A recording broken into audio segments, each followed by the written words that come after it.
नमस्कार, आपका स्वागत है। ऐसा कौन होगा जिसे होली का त्योहार पसंद नहीं।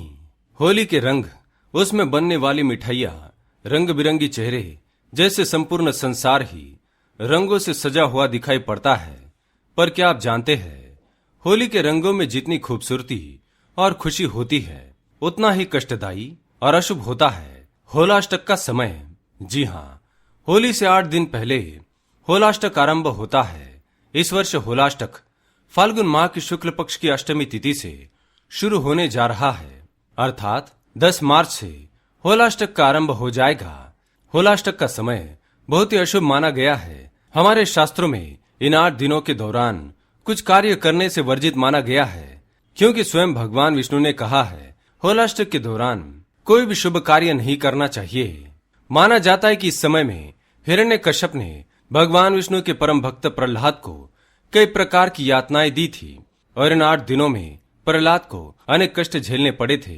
इसके अलावा ज्योतिष शास्त्र के अनुसार फाल्गुन पूर्णिमा से पहले अष्टमी को चंद्रमा, नवमी को सूर्य, दशमी को शनि, एकादशी को शुक्र, द्वादशी को गुरु, त्रयोदशी को बुध, चतुर्दशी को मंगल और पूर्णिमा को होलिका दहन के समय राहु केतु का उग्र प्रभाव होता है, जिसके चलते आप इस समय में कोई भी शुभ कार्य नहीं कर सकते हैं।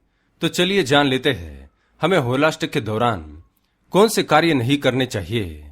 सबसे पहली बात, कोई बड़ा यज्ञ, आहुति, हवन जैसे कार्य भूल से भी ना करें। यदि आप सोच रहे हैं कि आप कोई बड़े यज्ञ का आयोजन करें, समारोह का आरंभ करें या किसी बड़ी पूजा या हवन में आहुति देना चाहते हैं, तो कृपया इस विचार को यहीं पर रोक लीजिए।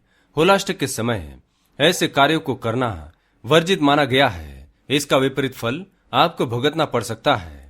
दूसरी बात, यदि आप होलाष्टक के दौरान कोई भी नई चीज, नई जमीन, नया मकान, दुकान, मशीन, सोना या कोई नई चीज खरीदने जा रहे हैं, तो कृपया ऐसा ना करें। इस समय राहु और केतु का प्रभाव सबसे अधिक होता है।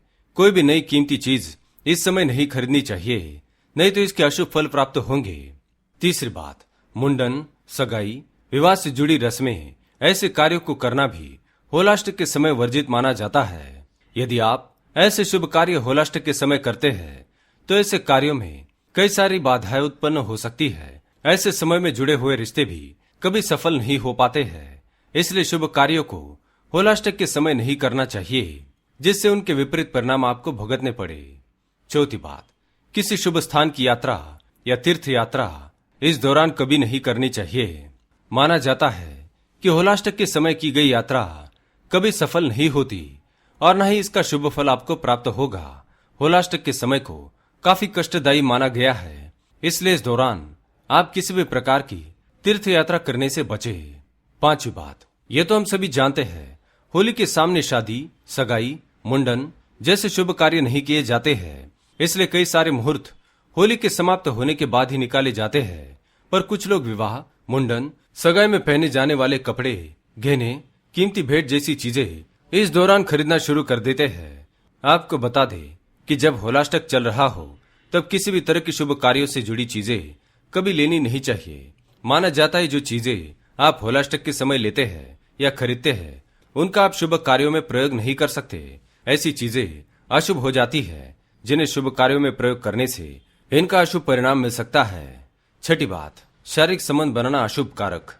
होलाष्टक के दौरान पति और पत्नी को शारीरिक संबंध नहीं बनाना चाहिए। इससे उत्पन्न होने वाली संतान दुष्ट, लोभी, कपटी और मंद बुद्धि वाली जन्म लेती है। ऐसी संतान आगे चलकर अपने कुल के गौरव को मिट्टी में मिला देती है। इसलिए होलाष्टक के दौरान पति पत्नी को शारीरिक संबंध बनाते समय सावधानी बरतनी चाहिए, नहीं तो भविष्य में इसके अशुभ परिणाम भुगतने पड़ सकते हैं। इसके अलावा यदि आपके घर में जल्दी बच्चे की किलकारियां गुजने वाली है और आप उनके लिए तैयारियां कर रहे हैं, तो होलाष्टक के दौरान बच्चों के लिए कोई भी चीज ना खरीदे। और यदि आपने चीज खरीद ली है, तो कृपया बच्चे को उसे ना पहनाएं। ऐसा करने से उन अशुभ चीजों का प्रभाव आपके बच्चों पर पड़ सकता है, जिससे जीवन में उसे कठिनाइयों का सामना करना पड़ेगा। तो दोस्तों, ये थे वो काम जो हमें होलाष्टक के दौरान नहीं करने चाहिए। उम्मीद है जानकारी आपको अच्छी लगी होगी। वीडियो पसंद आए तो लाइक करें, कमेंट में ओम नमो भगवते वासुदेवाय अवश्य लिखें। धन्यवाद।